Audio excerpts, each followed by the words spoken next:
ગયો છે. એમ તો ડોક્ટર બિચારો ભલો માણસ છે, આપણું ભલામણ હોય ને એટલે પછી કાઈ વાંધો નથી આવતો.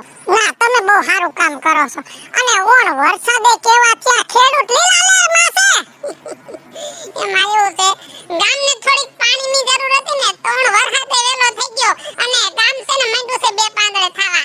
બધા તમારા પગલાના પડતા, તમે સરપંચમાં આવ્યા એટલે ગામે બે પાંદડે થયું, વરસાદે થયો. બાકી ઓલો નાચ્યો સરપંચ હતો, નકરા દુકાળ પડતા. પણ તમારી નીતિ હાસી ને એટલે જ આ ગામ માંડ્યું બે. ઓલા પોપટલે ત્રણ માળનું મકાન બનાવી નાખ્યું. બોલો લ્યો, હારું ને ગામની શોભા વધી છે ને. આજુબાજુના પંથકમાં જો કોઈને ત્રીજો માળ નથી થયો. અને હજી તો તમે આ સરપંચમાં આવ્યા ને બીજું વર્ષ છે, બાકી 5 વર્ષ થાય ને તો ગામમાં જાહો દલાલે. હા, ઈ તો જેવી ભગવાનની મરજી. ભગવાનની મરજી તો છે જ કે તમે આ ગામમાં સરપંચના પદે રહ્યો, પણ હવે ગામને વિચારવાનું. મારે ગામને કહી દેવું છે કે 5 વર્ષ પૂરા થાય પછી ગામમાં બીજી કોઈ જાતની ચૂંટણી નહીં, બિનહરીફ ચૂંટણીમાં રાજુભાઈને પદ દઈ દેવાના. જો બીજું, બધી વાત તારી સાચી છે, પણ ગામ એમ કે ને કે આ બરોબર છે તો કરવાનું, બાકી મારે છે ને અનિતિ નથી કરવી. કેવું પડે ગામને, કેવું પડે. આવો હારો મારા ગામનું ભલું કરતો હોય તો ગામને ના ન પડાય. પણ આઠમનું શું ઓળખ્યું? આ ગોકર આઠમ એ ઈ તો છે ને આ શ્રાવણ મહિનો છે અને ધર્મી મહિનો છે, એટલે છે ને બધું આયોજન થઈ ગયું છે. એક જ માણા એવો છે કે આખા ગામને ધોવાડે બંધ જમાડે એમ છે આઠમને દી. હા, ઈ બધું તો બરોબર છે બીજું, પણ બીજો એક ડેરો ઊભો થયો.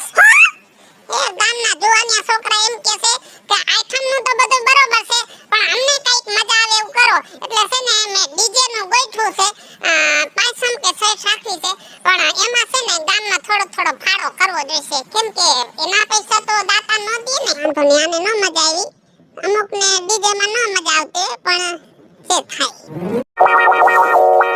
આવો સરપંચ આવો, બીજો સરપંચ એમાં આવડી કેવી હતી એમાં. એ બીજું બધું તો ઠીક વિપલા. હા, તને મોહ માયા ન ગઈ હો, ગઢ પણ આવ્યું પણ કામ મૂક્યું નહીં. તો શું કરવું પડે હવે? આ ઢોરાના જો ડાબો આમને પડ્યો તો, આમાં ઢોરા બિચારા બે નો ગે, મચ્છર ને માખી કઈડે, એટલે સાફ સુફ તો રાખવું પડે વાડામાં. છોકરાઓને સીંધી દેવાય બધું. છોકરા સોરે બેઠા બેઠા માખી મારે અને તું આ પિંજણ કઈરા રાખી નથી કરતા કાઈ કામ. ઈ તો વાત તો છે. આજ કેમ સરપંચ આ બાજુ વાડા બાજુ ભૂલા પડ્યા? એ હવે વાતમાં એવું છે, હા, કે આઠમનું આયોજન છે, ઈ બધું થઈ ગયું છે ભગવાનનું, અને છોકરાને થોડોક વેન કર્યો છે ગામના. શેનો વેન કર્યો? હવે એને ડિસ્કો દાંડિયા ગોઠવવા છે, ડીજે. ડીજે તો આપણે આઠમમાં નહીં વાગે. હવે ઈ તો ભગવાનનું વગાડવાનું છે, પણ છોકરાઓ એમ કહે છે કે અમારે હિન્દી ગાણા વગાડવા છે. હવે આઠમને દી કઈ હિન્દી ગાણા હોય, એની બુદ્ધિ બગડી ગઈ શું છોકરાઓની? આમ જો પછી મે રસ્તો કર્યો છે, પાયસમ કે સેઠનો ઈ છોકરાઓને ગોઠવી નાખી, પણ છે ને પૈસામાં થોડીક ખેસ પડશે એટલે થોડોક ફાળો કરવા જાવો પડશે. રાજુ બાપા આઠમનો ફાળો ઉઘરાવ્યો, હવે પાછા કેટલાક ફાળા ઉઘરાવા? કાઈ વાંધો નહીં, જે દે બરોબર. તું છે ને એક પાયલના ઘરે જઈ અને એક સૂર્યાને ઘરે જઈ, બરોબર.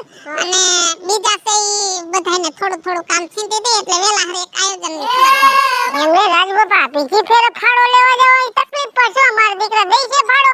બાપા આપણે ક્યાં ફરજિયાત છે, દેવા હોય તો દે, નકર કાઈ નહીં. બસ કોઈ નહીં દે તો પછી આવશે તમારા ઉપર બધું. એ કોઈ ન દે તો ડીજે નું કરશું કેન્સલ. આ તો ઈ થાય, બાકી આઠમનું કઈ કેન્સલ ન કરતા. એમાં તો આપણે જો મારે બેહણીઓ ને રાસ ગરબા ની બધું આપણે રમવા જોઈશે. એમાં તો એવો દાતા જડી ગયો છે ને એમ કીધું છે કદાચ 10 લાખ રૂપિયા થાય તો હું બેઠો છું. તો ઈ કાઈ વાંધો નથી. હાલો ભલે જસી ભલે હાલો હાલો આયલો જાવ ફાળો ઉઘરાવા. આ કામ પછી કરું.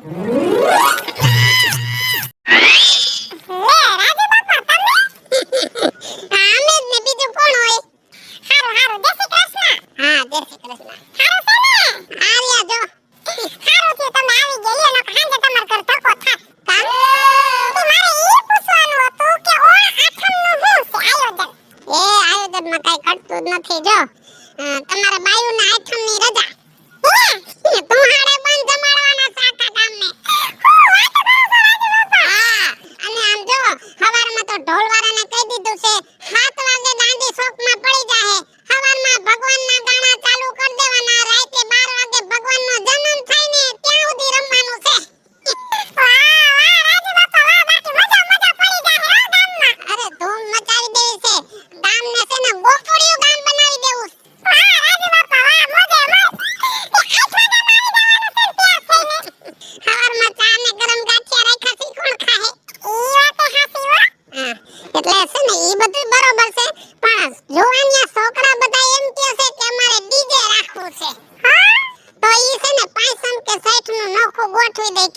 એમાં બધું છે ને બીજું આ હિન્દી ગીત ને ઈ બધું આવે ફતવા એટલે ઈ ભગવાનના તહેવાર ભેગા ન પોહાય.